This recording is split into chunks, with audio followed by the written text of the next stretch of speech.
And to set the record straight, Tupac, this interview is not about your trial, your court appeals. It is about Tupac, the inner man, then and now. Since your period of incarceration at Clinton Correctional Facility, have you taken the time to reflect on your previous lifestyle, or specifically your gangster thug image?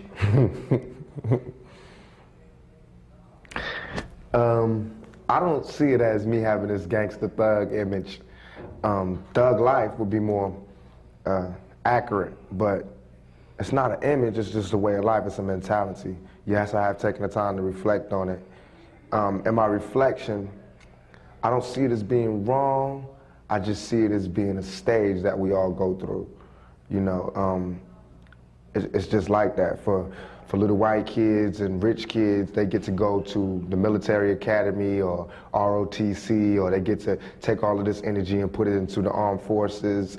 And for a young black male, a young Puerto Rican or Hispanic person, we got to put this in the streets. That's where our energies go. That's the only place we have to put it. So that's where we end up putting it. So that's what I did. I don't feel like what I did was so evil. I just feel like the way I was living and my mentality was a part of my progression to be a man. Surviving several gunshot wounds is a wake-up call and a miracle in itself. No doubt. What were your thoughts as you lie in the hospital recuperating from the gunshots? They shot me, straight up. I just kept thinking, they really did shoot me. I really did believe at one point, up until I got shot, that no black person would ever shoot me. I was their representative. I believed that, you know, I didn't have to fear my own community. You know, I was like, I represent them. I'm their ambassador to the world. They would never harm me. They would never rob me. They would never do me wrong. But as proven by this false rape charge, as proven by the gunshots, as proven by a lot of the comments you read in the news and in the media, that's not true. You know, I'm just one man. So I just thought about how it would change. What would I do? How can I make them sorry that they ever did this to me? You know what I mean? How can I come back like 50 times stronger and better? How do you spend your time in prison? Well, the first 8 months, I spent in solitude, 23 hours a day locked down, reading, writing. I wrote a script called Live to Tell. Which is about? It's like a semi-autobiography on my life. Mm-hmm. Half me, half fiction. It's real good. It's my first attempt at really writing a screenplay. I used to always add things to like poetic justice. I added my own words to poetic justice. I wrote whole scenes in Above the Rim. Mm-hmm. In Juice, I used a lot of my own words. This was the first time that I actually sat down and write a whole script with characters, real live, breathing characters.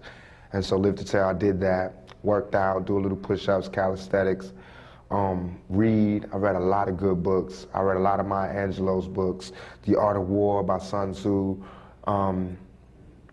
listen to music, you know, different types of music, calm my soul.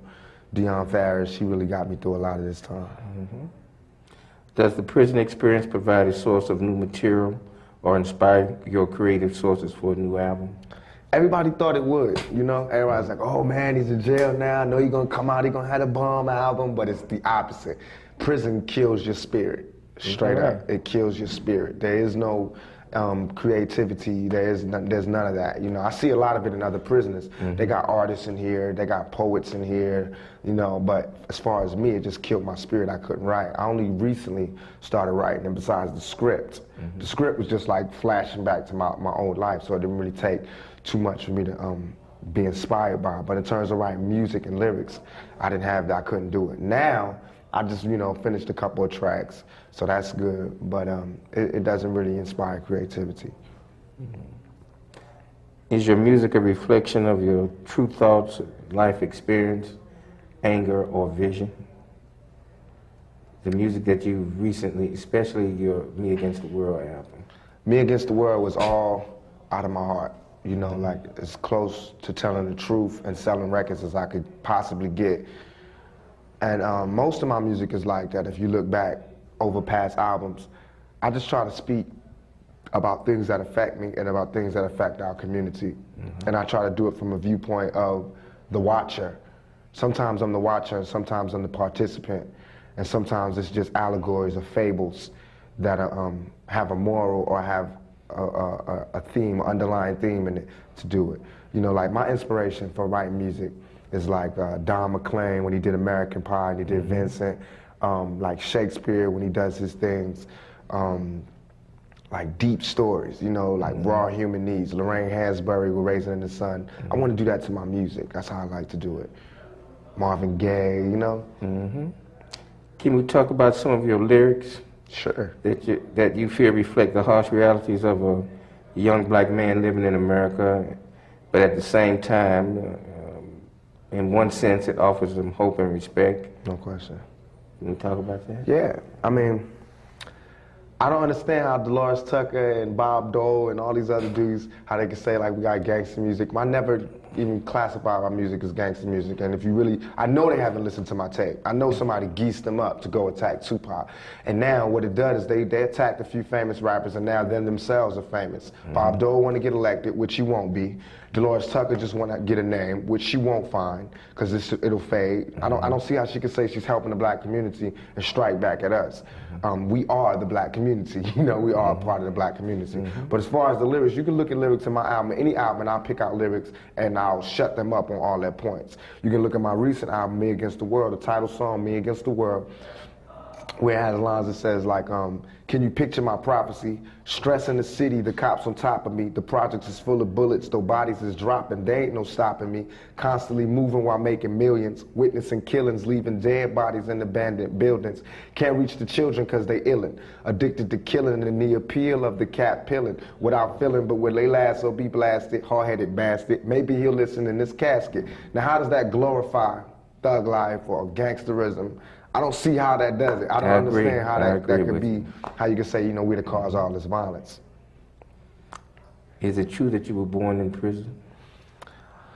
Not born in prison. My mother was pregnant with me while she was in prison. And a month after she got out of prison, she gave birth to me. So I was cultivated in prison. My embryo was in prison. It's obvious in your music that you have a strong reverence for your mother. Tell us about that relationship. It's, you know, that's my homie. My mom's is my homie. We went through our stages, you know, where first we was mother and son, then we was, you know, when we was born, it was mother and son. Then it was like drill sergeant and cadet, you know. Then it was like dictator, little country. After I moved out and I was on my own, came back and was like some prodigal son type of thing. Where now, you know, she respects me as a man, I respect her as a mother for all the things, all the sacrifices she made. So she's really my friend. You know, it's like, it's not just me. I think all young black males and all Hispanic males, really all males period, but especially from that ghetto lifestyle, we have a deep love for our mothers because they usually raise us by themselves.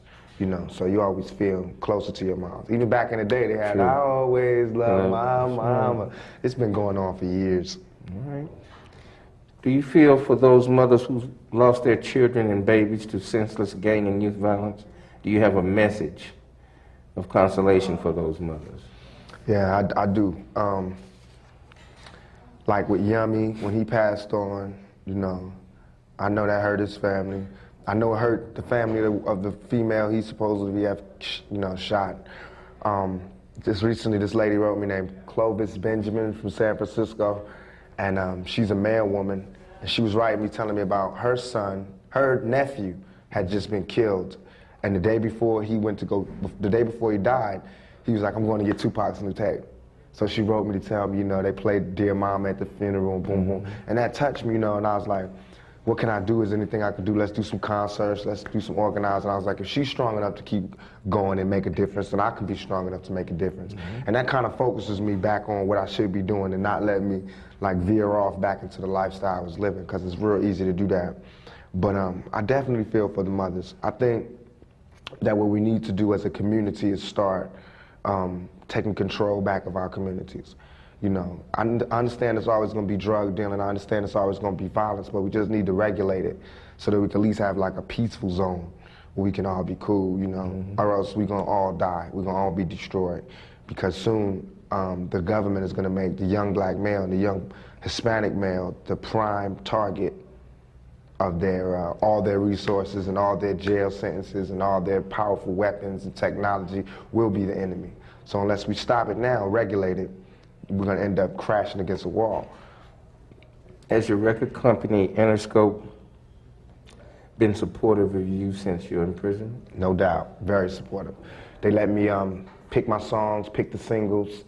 I got another album that I had completed before I went to jail.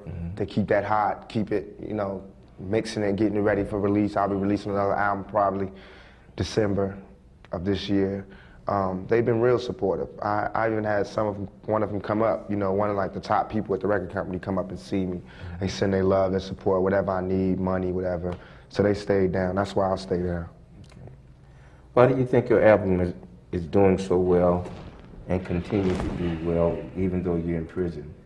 When others who are out here promoting their product, and this is not to cast shadow on any other rapper, but it appears that you've become more popular in your music since your imprisonment. I don't think really the album did as good as it could have been doing, because I ain't getting no awards. MTV ain't giving me no awards, getting no Grammys, you know what I mean? I think I dig real deep with this album. But as far as the success that we do have, I owe it all to my fans, I owe it all to the people who supported me. I think the reason being is that in every album, if you go backwards, people are just getting turned on to me. If you go backwards and you listen to the other albums I've put out, it was a prophecy. This album, Me Against the World, was made before I went to jail, before I got shot. And all I'm talking about is going to jail and getting shot. So it was a prophecy. So when the album comes out and then you hear about what's really going on in my real life, I mean, I don't have to say I'm keeping it real. You can listen to the music and go, whoa. You know what I mean? He said that. If I die tonight, he said that. In Outlaw, where I said some dudes in a mask coming to shoot me, I said it, you know what I mean? And it ain't easy. I'm talking about being in jail. You know what I mean? And the judge not letting me out on bail. I mean, I said all of these things, and then it happened. How many records have you sold to date? Me Against Over the World. 2 million. Over 2 million. We're going for 3 million now. Hopefully 3 million we can make with the support of our fans. I also feel like it's not glorification. No matter what these people say about me, my music does not glorify any image. My music is spiritual if you listen to it. It's all about emotion. It's all about life. And it's, where other rappers, not to diss nobody, but where other rappers might, you know, paint a perfect picture of themselves or, you know, whatever, I tell my innermost, darkest secrets. I reveal myself in every one of my records, from Dear Mama to Shed So Many Tears. I tell my own personal problems, you know, and people can relate to that, I believe. And that's what makes it sell the few copies we do sell. You realize that you have a lot of fans out here, regardless of what has happened. And even though you haven't won any awards, you have in the hood many fans, and you have many fans across the board, so to speak. Now, from what I've gathered, there's a public adoration, not only for your music, but for you as a person, which I've found to be very interesting, set apart from other rappers that I comment on and inquire about.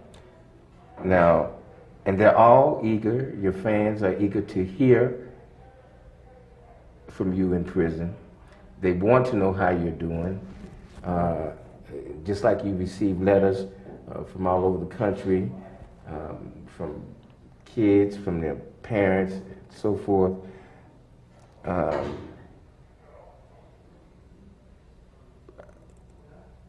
What kind of message would you share with young people? I know you've commented on gangster rap, and I understand it. I understand where you're coming from with it. But what are your comments on that subject for young people, for your fans, for 11 or 12 or 13-year-old that listens to your music? First, I'm gonna say, I don't feel all the adoration or whatever that comes from the fans. I feel like a lot of people put different standards on judging me than they will put on the next man. You know, one rapper can say, I'll kill you, I'll cut your heart out, I'll put this gun to your pregnant belly and blah, blah, blah, blah, blah, and he get all love. All I'll say is, you know, we don't need to be letting these BITCHs run our life. And I'm hating females, you know what I mean? And this other person could be the man. So I don't feel it. I think I've been attacked more than I deserve, but that's all good to me, because I always been a fighter, always been a soldier, always been a struggler. Can't nothing stop me but death itself. You know what I mean? So as far as what I have to say to other people, I don't really want to come off like I got the answer, I'm finna teach y'all. It's not like that. I don't got the answers. But just from where I'm sitting at, I can see the only reason I ever came out and said, when I said I was living the thug life, believe me, it was all real. You know, and as sure as thug life is tattooed across my stomach, it will always be a part of me. But thug life is like the 12th grade. Some people graduate from high school and don't seek to do anything else. So they continually live the thug life. Some people want to go to college and want to go, hold on, let me pick up Yummy. Okay, ready? Roll.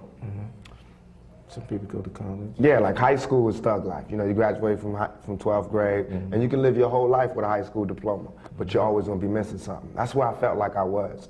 Thug life is always going to be real to me, and it still is real to me, because as long as the factors that make thug life are there, thug life will be there. But I also felt like I wanted to go to college, not college in a school or university, but college in life. I wanted to move up.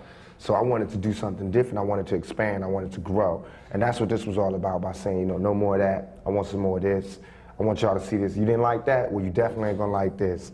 So what I would tell, you know, anybody who would listen to me is that, you know, you gotta start peeping game. Peeping the game. The game is the game of life. You gotta start peeping how they doing it. And if you see it, you can see the little signs that says that the guns are turning away from, you know, Europe and Russia and Iran and Iraq, and they're turning to us. Because look how they're doing our music. You know, you've never seen in no time in history where they've put so much attention on some music. You know what I mean? And made it like we are the cause of all these problems. You can look at it with a 3 strikes law. You can look at it where they're building more jails. They're starting to sell jail space. You know, jail is big business. Believe me, I'm in jail. I see the big business. They charge you for your telephone calls. They charge you for disciplinary problems. Jail is big business. You know, you can feed a whole town off one jail. This jail is in the middle of a town that feeds everybody. Everybody works here. This is the main income. So if there was no criminals, nobody would work. You know what I mean? So if we don't start peeping that, we're in trouble. Also, I know when I was young, the way they describe jail is like, you know, blah, blah, blah. I couldn't wait to get to jail. Straight up. I mean, I was scared and everything. But what, 3 huts in the cot? Or no question. It was just that's where you get the game. That's where you got more soldiers at that build you. But now that I'm here, this is not the spot. I know everybody go to jail, come out and say, this ain't the spot. This is not the spot. You got somebody that tells you when you can get up, when you can shower, when you can do this, when you can do that. You know, they can speak to you any way they want to, and you got to accept it. You can die here, you know what I mean? Just yesterday, a dude was murdered. He wasn't in here on no murder beef. This dude was in here on a drug beef. You know, he's gone, he's dead in jail. You know what I mean? By another prisoner who had life. He had nothing to lose, you know what I mean? So when you start looking at it like that, you'll start seeing that it just don't weigh out to be in our favor. So we need to start figuring out another way. Now, if we do want to live the thug life and the gangster life and all of that, okay. So stop being cowards and let's have a revolution. But we don't want to do that. Dudes just want to live a character. They want to be cartoons. But if they really wanted to do something, they was that tough, all right, let's start our own country. Let's start a revolution. Let's get out of here. Let's do something. But they don't want to do that. They want to pimp our communities and portray this image that they know we all can't survive and make it. And that's what I saw. Even though I was surviving in the thug life, everybody that was trying to be like me was going to jail. And then finally I went to jail. Even though I wasn't getting shot up, they was all getting shot up. Then I got shot up. And I started seeing, damn, you know, it is my fault. It's not my fault where I made it happen, but it's my fault because I'm smarter than that. Now if I was dumb and I was ignorant is bliss. Ignorance is bliss. Now if I was dumb, it'd be cool, it wouldn't be my fault. But it's my fault because I'm smarter than that. I do have another way I can say this. It doesn't mean that I don't feel that way no more. It just means that let me be as smart as them or smarter. All right, knowing what you know, What do you think about youth and gang violence in America, especially in the black communities and Hispanic communities? Youth and gang violence. I think, I'm gonna get a lot of flack for it. I think gangs can be positive. It just has to be organized and it has to steer away from being self-destructive to being self-productive. I think this country was built on gangs. You know, I think this country still is run on gangs. Republicans, Democrats, the police department, the FBI, the CIA, those are gangs. You know what I mean? The correctional officers. I had a correctional officer tell me straight up, we the biggest gang in New York State. Straight up, you know what I mean? So this whole country is built on gangs. We just have to not be so self-destructive about it. Organize, you know? But the violence. The violence, but it's violence in America. What did the USA just do flying to Bosnia? We ain't got no business over there. You know what I mean? It's the same thing. How can they tell us not to have gang? You know what gang violence is, mostly? And the people don't want you to hear this. Somebody shoots your family member. So of course you retaliate.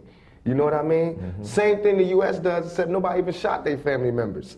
You know, they see somebody bomb a school and all these people get killed, so the United States feel like, ooh, that's messed up, we gotta go show them who's the real killers. That's the same mentality these gangsters get. You know what I mean? So until they stop that mentality, we won't stop. Or they won't stop. Because they watch this country to see what they do. America is the biggest gang in the world. You know what I mean? Look at how they didn't agree with Cuba, so what was the cut them off? That's what we do in the street. We block things off. I want to say stop the violence. I want to say the violence ain't good. And why can't you say that then? Because that's not realistic. I know it's not good. If anybody speak up against violence, it'll be the brother that got shot 5 times. I got shot twice in my hair, all up in. Trust me, violence ain't cool. And they know violence ain't cool. Ain't nobody out there with a gun saying it's cool to be shooting people. It's just, you know, it's certain situations where there is no way out. But there are situations where we can find a way out. But until we find that way out, we can't say not to live this lifestyle. Now, too, we as black men, Puerto Ricans, whatever, so we stand up and start taking control of our communities, we can't get mad at anybody who stands up to do anything. You know what I mean? So I believe that it's the community that needs to do something about it. I do believe that there's a piece of liability on the drug dealers and the gangsters and the gangs and all of that, but these are not scholars. You know what I mean? We pay taxes. We pay taxes. This government is not doing anything to stop it. When the people in LA, after the rebellion, when we stopped and there was a truce, nothing happened. Did we get any jobs? No. Did we get any relief? No. But every time there's a flood, an earthquake, or a thunderstorm, America will give mad millions to somebody because their house broke down. They don't care if we stop the violence or not. They don't care about gang violence. You know what I mean? Every time that Bosnia gets shot at, any place gets shot at, they send them a whole bunch of millions in food and packages from Somalia, everywhere. Everybody getting food but us. So we don't want the gang violence to stop. So they can't ask me to tell them to stop the violence, because I can't tell nobody who's hungry what to do unless I'm ready to feed them. Then I'll tell them what to do. How can gangs be positive in the community? Regulate our community. If you got somebody dealing drugs in the community, make them pay for the community center. Make them have hours that they can work on that block. You know what I mean? And if they don't want to listen, then you turn against them. Be security in your own neighborhood. You know what I mean? If we so strong as gangs and as hustlers and as G's and as thugs or whatever, it should be no rapes, there should be no violence, there should be no gunshots in our community unless we the ones sparking it, unless we doing that to somebody that's trying to infiltrate or break down our community.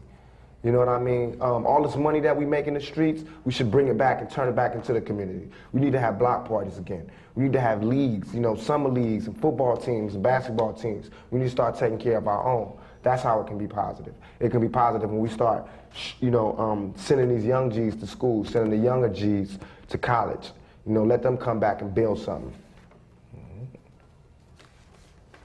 Okay, this interview was conceived with you in mind, and to offer an opportunity for you to speak to your fans and anybody else. Now, do you have any comments on setting the record straight, friends or foes? Yeah, I'm gonna say it like the Spanish dude in here always tell me, I don't got no friends. I don't got no friends. You know what I mean? I got supporters, people on my side and people on the other side. I ain't gonna blow up nobody's name, but I will say that as far as that Vibe interview, and everybody was saying, you know, everybody that was involved knows what happened. And everything is there. If you got a brain, just read everything over. And read my reply, read their reply, read what people say. Watch people. Because you can fake for a long time, but one day you're going to show yourself to be a phony. That's for sure. You know what I mean? Yeah. And that's what these, you know, a lot of people are doing these days. Think back. Did you think about all the people that you seen me put on stage? Think about all the people that I put on, that I got into this game, that I showed how to do this. And think about what they're saying now. That's not keeping it real.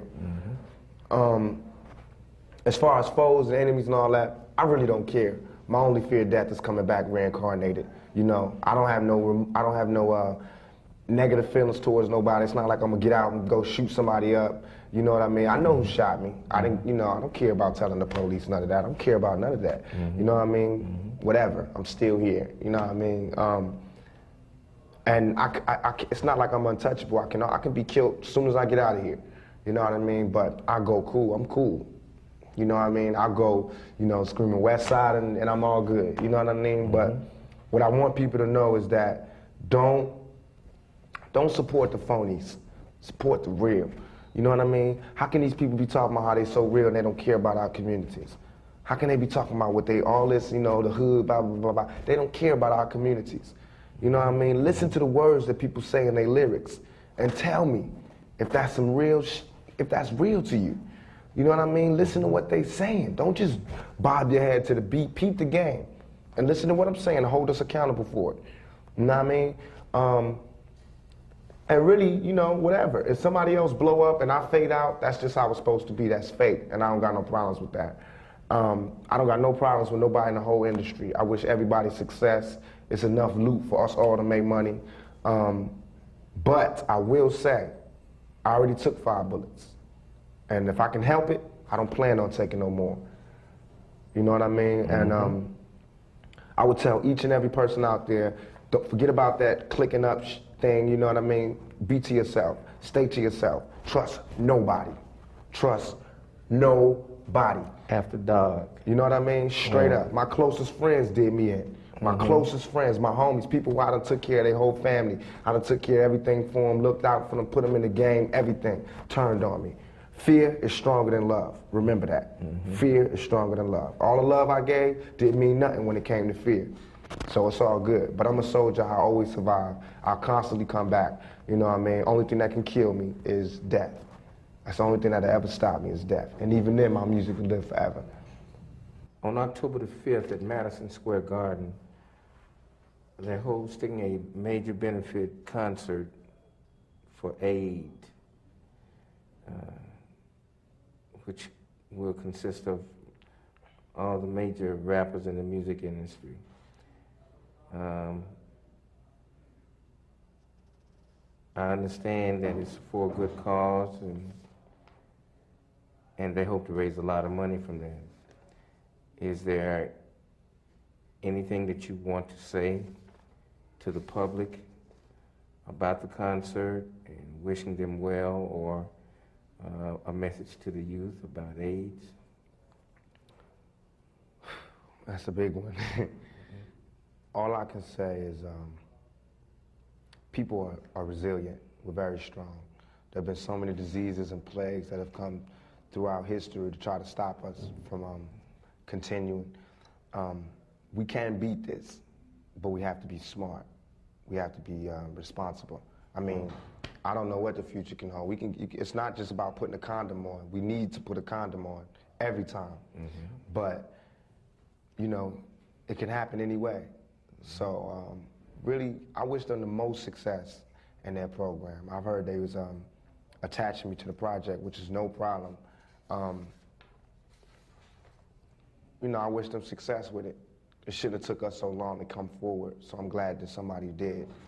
Us meaning the rap community, so I'm glad that somebody did. I heard Jodeci's doing a lot of good things with that. I'm proud of them. You know, they can really make a difference. And everybody involved, I hope we make a difference. Far as me, again, you know, AIDS is a killer. I hope we put on condoms. I hope we stop it. But some of us might not even make it to live to get killed by AIDS. That's straight up. True. In conclusion, if we're fortunate in being granted permission to host a benefit concert here at the prison against youth violence with you and your friends in the entertainment industry, would you and your record company support this effort? I don't know, I can't speak for my record company. I'm sure they would, especially if they can make a buck out of it. But not that they're greedy, but you know, it's business. You know what I mean? I'm sure we could do a video or something out of it. I would love to, you know, this prison gave me so much knowledge and it put me on such a right track that I would like to do a whole tour of prisons and youth centers and bring, you know, these rappers there, the hardcore rappers that they say don't give a hell about the community, and if we could come to them and do the concerts and speak one-on-one, I think that'd be cool. Because I met a lot of OGs in jail who've given me a lot of game, given me a lot of knowledge to move to the next level. I like to do the same thing. I think that's what we're supposed to be doing. So hopefully, you know, that'll be popping. All right. Well, this concludes an exclusive prison interview with rap artist Tupac Shakur. Can I say one thing before you end? A lot of people been giving me mad flack about this thug life thing. I just wanted to clear something up, you know. Thug life, I've been getting the blame for everything that thug life ever did. Everything, anybody can say thug life and then it always comes back to me. I done had policemen get killed and I get blamed for it, and you know, all type of violence and I get blamed for it. And I want to say that, you know, I didn't create thug life. I diagnosed it, you know. Just like if a doctor says, this is the AIDS virus, he didn't make AIDS, he diagnosed it. You know what I mean? He won't be held responsible for every AIDS case. You know, if anything, he's bringing you information on maybe finding a cure. I felt as though that's the same thing I did for Thug Life. And in Vibe magazine, when I said Thug Life is dead, that does not mean that Thug Life is dead in the world. That just means that I have graduated to the next level, to be a player. Not a player of females, but a player of life. This game of life is a game, and you have to play it to the fullest. And I graduated, you know, I'm in college now, the college of life, you know? And I want my brothers to graduate too. I could easily just look down on you and go, them motherfuckers stupid, you know what I mean? I know something now they don't know, but that ain't me, that ain't never been me. When Thug Life was not out there and I was pumping it to you, I wanted you to know what it was like. And now I want you to know what the next level was like. So I had people telling me, you softened up, ain't nothing soft about me, ain't nothing changed. If anything, I feel like the other dudes is soft, because they out there fronting. They watching little kids get killed and they still talking it. You know what I mean? And it's cool to talk about it, to recognize it, but I mean, how many times can we say the same thing? You know what I mean? I know it's a way for us to get out the hood, but what are we running to? You know what I mean? Once we get out the hood, shit, they don't want us over there. You know what I mean? And also for the people out there, we need to start supporting not every black person that go to jail or get into trouble, but the ones that you know didn't do it. Exactly. You know what I mean? I feel like people know I didn't do this. They saying right now, they still say Tupac Shakur, rape charge. I'm not convicted of no rape charge. I want to make that real clear. My charge was sexual abuse, forcibly touching the buttocks. That's what they charged me. I'm innocent of that, but that's what I'm in jail for. You understand? And we just got to be smarter and sharper, or they're going to start taking away each and every person that steps forward to do anything positive for the community. So that's why you be wondering why everybody want to live a negative lifestyle. It's safer. And the community don't support us when we do step out and take bullets for y'all. So can we look forward to some very positive things from Tupac Shakur in the future? Oh, no doubt. You can look forward to me doing movies, writing movies, starring in movies. Soon I want to direct them. You can look forward to me doing records, bringing on a whole bunch of groups. I already got a few now. I just signed to Death Row Records. I got Fatal and Felony. I got Dramacidal. Thug Life is coming back. My albums, I should be doing a couple more. The movies. And what about the community? I got a community project that's in the works right now. I just met with Al Sharpton, Malika Shabazz, Malcolm X's daughter, a whole bunch of teachers and educators and community workers, and we're just gonna start slowly but surely taking our communities back. So it's not like I'm just jaw-jacking or doing lip service. I don't care if nobody never support me no more. I'm doing this for self, you know what I mean? But I'm saying is that measure a man by his actions fully, from the beginning to the end. Don't take a piece out of my life or a song out of my music and say this is what I'm about, because you know better than that. And if you take me out the game, you're not gonna wanna see the next one. Trust me. Take me out the game, you're not gonna wanna see this next dude, because he ain't gonna have no compassion. Okay. Well. And don't come to jail. This is a maximum facility penitentiary. Do not come to jail. Do everything you can to make it around the system, over the system, or in the system. But don't come to jail. It's not the spot. It's little 17-year-old kids up in here, you know what I mean? With 40-year-olds and 50-year-olds. And I'm surrounded by, I mean, you know what my crime is. I'm here 1.5 and 4.5. I'm surrounded by dudes doing life at 60 years that's as young as me or younger. You know what I mean? That made a mistake when they was young kids, and they stuck forever.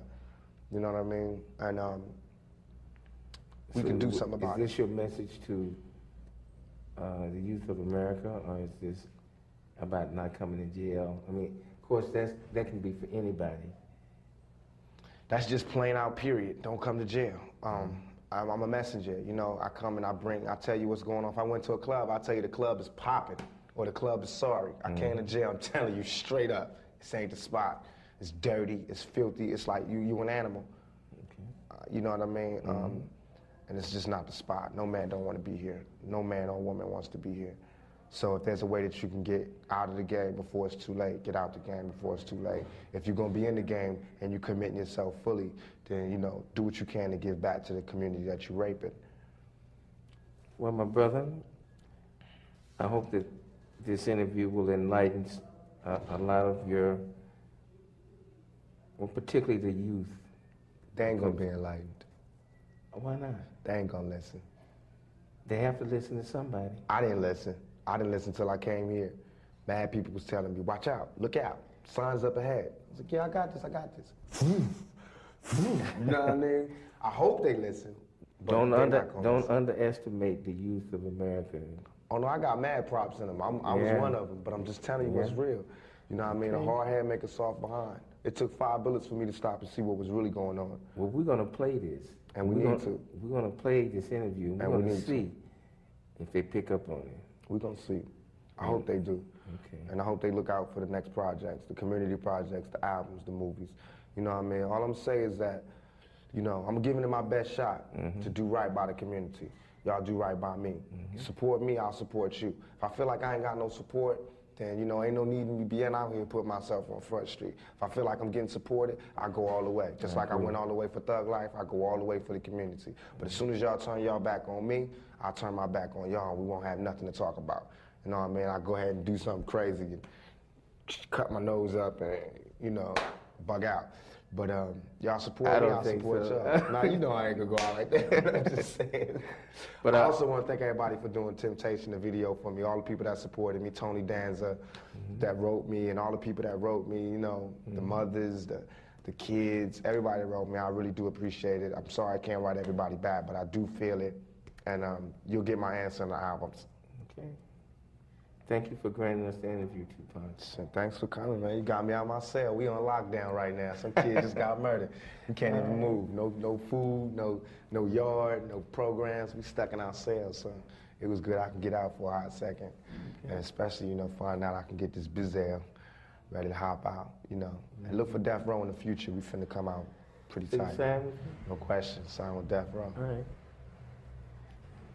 All right.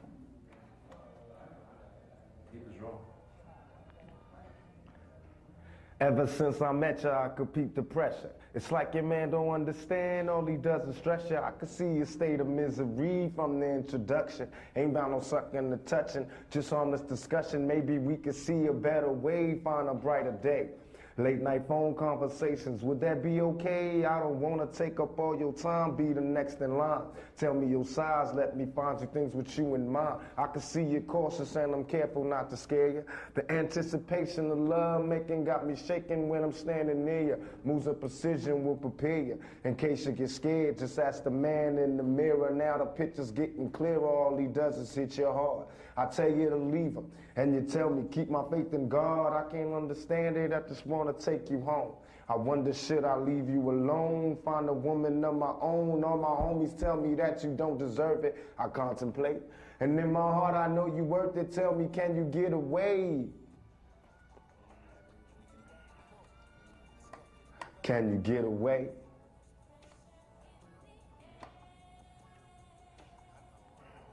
I can.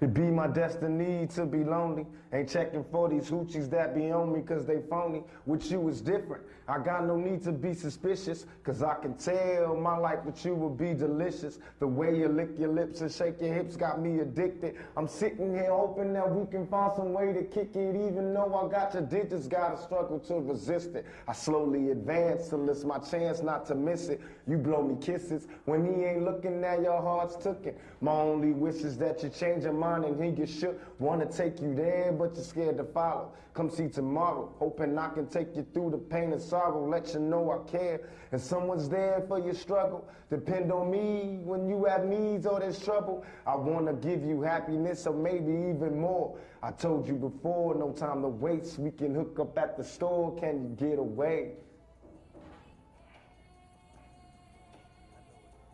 I can't.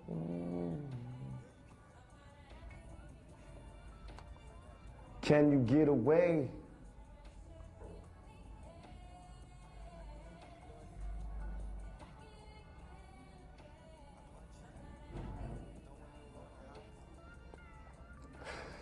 You're reminiscing and I hope you're listening. In the position, the pressure and awkward composition. Me and you was meant to be my destiny. No longer lonely, cause now it's on for you and me. All I can see, a happy home, that's my fantasy. But my reality is problems with your man and me. What can I do? Don't wanna lose you to the sucker. But if he touch you, I got some drama for that buster. Don't wanna rush you, but make your mind up fast. Don't wanna know who controls, will it last? Before I ask, I hope you see that I'm sincere. And even if you stay with him today, I'm still here. I refuse to give up, cause what I'm living in prison and what he's giving ain't compared. Cause everything I've given you was passionately yours and I'll never let you go. Tell me, can you get away? Straight.